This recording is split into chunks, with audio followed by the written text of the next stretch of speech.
Am I the a-hole for telling my sister that she is as bad as our father? I, 28 female, have an older sister, 33 female. Our parents divorced when we were 4 and 9. Our mother got full custody because our father was not a good person.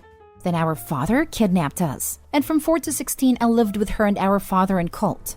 It was your run-off-the-mill Christian cult. Homeschooled, forced to dress modestly, any type of independence is seen as sinning, etc. But when I was 16, the cops finally arrested him and we were reunited with our mom. The first few years of freedom were wild. We finally got to grow as individuals, experiencing normal life and face our traumas in therapy. My sister became a tattooed, pink-haired career woman. I went to college, worked for a couple of years, met a good man, and decided that being a stay-at-home mom is what I really want. Looking at me, you would think that I am embodying what we were taught as kids in the cult, but that's not true. I just find myself in dressing in feminine clothes, taking care of my home, my husband, and my kid. I'm an equal in my relationship. I know how to assert myself, and I am as far from what I used to be as my sister is. My sister, on the other hand, doesn't think so.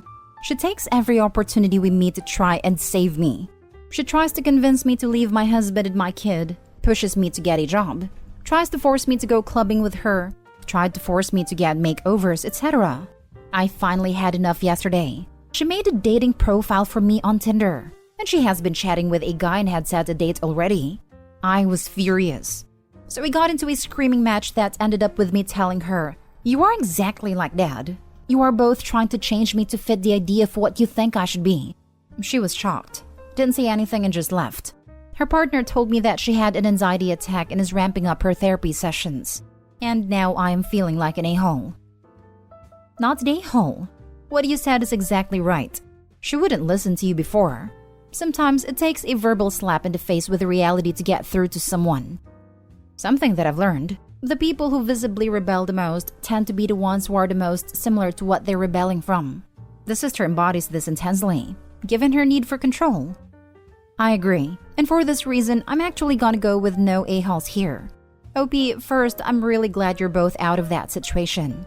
Even though you and your sister went through it together, it sounds like the experience affected you pretty differently, which makes sense since you're two different people.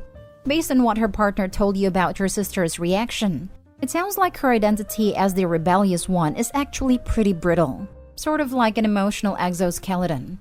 What you said to her wouldn't have affected her so much if there hadn't been a kernel of truth to it. It was hard to hear, but the good news is that she was ready to hear it. I know that because she heard it. If she wasn't ready for it, she would have shut down instantly by lashing out at you, doubling down on the party girl thing, etc. She'd probably have quit therapy too, but that's not what she did. She heard what you said and recognized the truth of it, and she's dealing with it in an appropriate way. It would probably be good to let her know you love her and that you're there for her, but also to give her some space and follow her lead for a bit. I know this is upsetting, but it also sounds pretty healthy. I think you're both gonna be okay. The moment you start pretending to be someone else online, you become the a-hole. I hope he's married. If her husband or anyone who knew her saw that Tindr account, she'd be receiving the heat of it, not the sister. Sister is an equal victim of the cult, but Opie didn't steal her identity online. That tips it to not the a-hole for me. She needed to hear the truth, Opie. Ramping up her therapy sessions is the best thing you can do right now. All the women I know in harmful relationships have careers. She needs to learn that's not a way to measure freedom. Definitely not the a-hole. It sounds like you are happy and secure in being who you want to be. It's not your fault that she can't see or accept that. It almost feels like she's overcompensating for the lifestyle you had growing up, while you've found your middle ground. For her to create a Tindr profile for her happily married sister, and even chat up guys as you, is wrong on so many levels, and crosses so many lines that I can't even find a proper word for my disgust. Next story. Am I the a-hole for not treating my stepkids equally? I started dating Daniel 2.5 years ago and we got married last year. Daniel has 5 kids with his ex-wife. Ava 11, Jason 9, Isabella 6, Sophia 5, and Andrew 3. Daniel's ex never liked Ava. She blames Ava for leaving her trapped in a relationship with her dad. When they got divorced, she said she didn't want anything to do with Ava. She was 8 years old at the time. Ava's mom leaving but having a relationship with her siblings destroyed her. She had to go to the hospital 3 times over the first 4 months. She didn't sleep nor eat and would have panic attacks at school. The weeks Ava's siblings were with her mom were the hardest, because it was a constant reminder that her mom loved her siblings and not her. She would barely get out of bed those weeks. So around 2 years ago, I surprised her with a day trip to the beach. I bought her a cute swimsuit. We got ice cream. We went boogie boarding, went out to eat, and went shopping. It was the first time I'd seen her smile in weeks. I noticed it was helping Ava, so we started to go out more and more. When our siblings are here, it's something small like dinner before therapy. But when they're not here, we go camping, we go hiking, we try new restaurants, we go back to the beach, etc., and she loves it. I don't spend nearly as much one-on-one time with the other 4 kids for 2 reasons. These kids already have a mom that loves them and they don't need it as much. It is so much easier to do anything with 1 kid than 5. When I spend time with Ava, I stick her in my Honda and we go. When I have all 5 kids, we take a big passenger van and they fight over everything. It takes twice as long to go somewhere because I keep having to pull over and break up a fight. I do take all 5 kids out 1 to 2 times a week when they're with us, but it's not usually a big trip like what I go on with Ava. We'll go to the beach 20 minutes away instead of the one almost 2 hours away. We'll go on the walking trail by our house instead of a 4-mile hike. Sometimes we have picnics in the park. The big thing this summer is the amusement park. I'll take all of the kids with their dad or their nanny. We go on some rides together, then one of us will take the older 2 to go on all of the scary rides they want, while the other takes the younger 3 to the kiddie rides that the older 2 are way too big and mature to go near. Then we meet up at a water park. We've done this at least once a week this summer. Recently, my husband asked me to start taking the younger 4 on day trips, like the kind Ava and I go on, because they're starting to get jealous. I said I'll try to plan more fun activities, but my trips with Ava aren't suitable for all 5 kids. He said I should try to treat the kids equally and either not take Ava or take everybody. I said I will, when he takes all 5 kids camping or on a 4-mile hike by himself. He called me a bad stepmom, so I wanted to know if I was the a-hole. Now for the top comments. Not the a-hole. Why doesn't their father do as much for his kids as you do? I think given the circumstances, you're not doing anything wrong here, aside from the misleading title. Their dad works a lot and travels a lot for work. They are his responsibility and he should make time to be with them. He knows that his ex is emotionally harming Ava and you are supporting Ava, but he is demanding that you stop? He is not being a good father. He said I should try to treat the kids equally and either not take Ava or take everybody. The kids aren't equal, and the other 4 have a mother. Ava only has you. Crazily enough, you got yourself in the position where you're Ava's adoptive mom and stepmom to the others. In fact, even though it make the issues worse, I might suggest you look into legally adopting Ava. That way you have rights to her if you and your husband don't work out. Not the Holopi. Your husband is callous and ridiculous.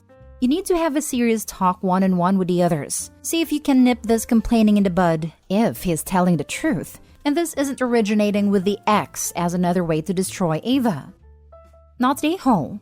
That poor little girl.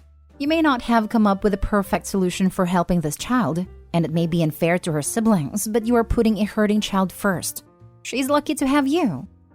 I agree with not the a-hole, but if anything Opie does is unfair, it is caused by the unfair behavior of the biological mother. Trying to help and balancing out an unfair situation should not be called out as unfair. That would be excusing the root problem. Next story. Am I the a-hole for forcing my ex to cancel his business trip so he can watch our son after his girlfriend caused our nanny to quit? I had a nanny, Cora, who worked for both myself and my ex. While my ex paid her, he left most of the decisions about her employment and how she would care for our son to me. Cora asked me if it would be okay if she could bring her niece with her to work while she cares for my son, as her sister was in the hospital.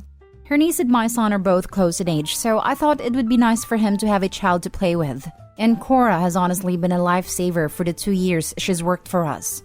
Things were great, until Cora called me to tell me she was quitting. After my ex's girlfriend told her she couldn't bring her niece into his house, even after Cora had told her I had said it was fine. I tried to convince Cora not to quit, but she said girlfriend spoke to her so rudely that she couldn't continue working for us. When I called my ex, he agreed his girlfriend was in the wrong, but thought this would just mean I would stay home to care for our son and he would take care of us financially again. I told him he needed to cancel his business trip next week because our son is supposed to be with him from Thursday to Sunday. He told me he couldn't just cancel as the trip was important, but I was annoyed, so I told him that was too bad. And it was a good thing he was his own boss then because he had to watch our son on his days and he couldn't do that from the US. Now he's upset with me and his sister told me he broke up with his girlfriend in front of everybody because he was angry after our conversation. Am I the a-hole? Not the a-hole. His childcare was lost due to his girlfriend and he is responsible for finding backup childcare during his parenting time. Most parents have to schedule their business travel when their children aren't with them if they don't have alternative care. So, he needs to parent. He didn't have good boundaries with his girlfriend about her minding her manners with the important childcare provider he employs, and now he has consequences. I hope you can give the nanny a good reference for her next role. She did not deserve mistreatment. Hopefully you find an excellent new nanny shortly as well. I will also add that his girlfriend was probably of the eye candy category, and not someone he really cared about. Plus, how entitled can the guy be? The nanny quit. So my ex will quit her job and take care of the kid? My friend broke up with her narcissist ex, and every single inconvenience he experiences in his life is her problem to fix. He got a flat tire while transporting their infant and toddler. He called her to leave work to pick the kids up because he needed to go to the tire shop. Never mind normal custody handoff would be the following morning. He needed her to take over parenting because he couldn't plan a better time to get his tire fixed. That did not interfere with bedtime. Her work doesn't matter to him. Her family issues don't matter to him. Since their toddler was born, she lost 2 close family members in tragic, unexpected, and untimely circumstances. And both times, she was in crisis. He returned the kids early or skipped parenting time, when you know damn well she needed a minute to grieve without babies. These people feel like we're all here to make their lives easier, not that they have responsibility for contributing to their relationships. His girlfriend created a problem, and he expected you to give up your life because he doesn't want to be inconvenienced by his girlfriend's actions? My question is, why won't Cora come back if the girlfriend is no longer in the picture? Is there more to Cora leaving? Because when you have worked for a family for years in an intimate situation like Inanni does, you do have a breaking point. I'm going to guess the girlfriend was not treating Cora very well in general. That this was discussed with the father multiple times and he ignored the situation until it got to this point. Even if the girlfriend is gone, the father was disrespecting Cora by even putting her in this situation and she got fed up. Now for the last story, am I the a-hole for not giving my nephew his birthday gift? Just bear with me for a moment. My 29 female nephew Josh, 12 male, is quite spoiled. His parents, my brother and sister-in-law, show blatant favoritism towards him over his younger sister Lou, 9 female. As a result, sadly Josh has grown a little entitled. He also is quite mean to his younger sister, because his parents never believe her when she tells him what is done to her stuff. Now, I'm usually very strict, and when the kids are with me for a weekend, Josh is usually on his best behavior. Now, Josh's birthday was yesterday. Lou had a spelling bee last week and she got first prize. Her parents brushed it off, but I was very happy for her because she spent hours learning each word, and I was very proud. So when I took the kids' day before Josh's birthday, so he could pick out a gift for his birthday, I got Lou a stuffed animal as a "you did great," while Josh picked this game that he's been wanting. The birthday party was yesterday, and when I went to their house, Lou had been grounded and was not allowed to attend, and the 2 friends she had invited were also sent back home. I thought it was extreme and asked what she had done. Turns out that Josh and her argued over the TV remote, and Josh went to her room and destroyed her stuffed animal that I gave her and told her she didn't deserve it. Lou screamed at him and my brother got angry with her temper tantrum and had her pick up the pieces of the stuffed animal and throw them in the trash, all the while she cried.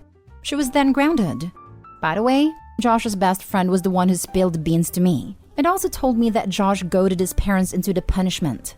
I was furious and refused to give Josh his birthday present, telling him he didn't deserve it for being mean to his sister. I also told off my sister-in-law and brother that they're growing insanely cruel towards their young daughter. Now, my family is angry that I refused to give Josh his birthday gift. So, am I the a-hole? Now, for the top comments. Not the a-hole. Make sure you let her know that she has family that does love her and cares about her, because she is likely to need that support as she grows. Be ready to be put at a distance and ready to support her when you can. I'd start to document everything and ask about guardian rights for Lou. Poor thing being so neglected. I'd have a talk with brother and sister-in-law over this favoritism. And if it doesn't stop, then not only will they lose their relationship with their daughter, but also consider talking to a lawyer about gaining rights for her. She is being neglected and the punishment she's enduring. Keep an open channel with her so she knows she's got someone on her side. Not Daeho. His parents are just the worst. They are, and they are making a monster. Well done for speaking up. Awful parents. Offer to adopt her if you can, as they are negligent. I hope you're around when she's a teenager and needs somewhere to live when they find an excuse to kick her out. I come from a family where sons are preferred over daughters. When my sister-in-law found out she was expecting a girl, she wanted to get rid of her, but she was too far along. I did offer to adopt her multiple times, but they have an image to maintain, and they refused to let me. My parents were the same with me. Wait, what? How? Can I ask what culture you come from? And why boys are valued so highly that your sister-in-law considered aborting her daughter? I'm extremely curious because I've never heard anything like that before. I'm South Asian, but we live in the West. I don't want to share too much because sister-in-law is very active on this thread. Good. I hope she reads these comments. She's a terrible parent.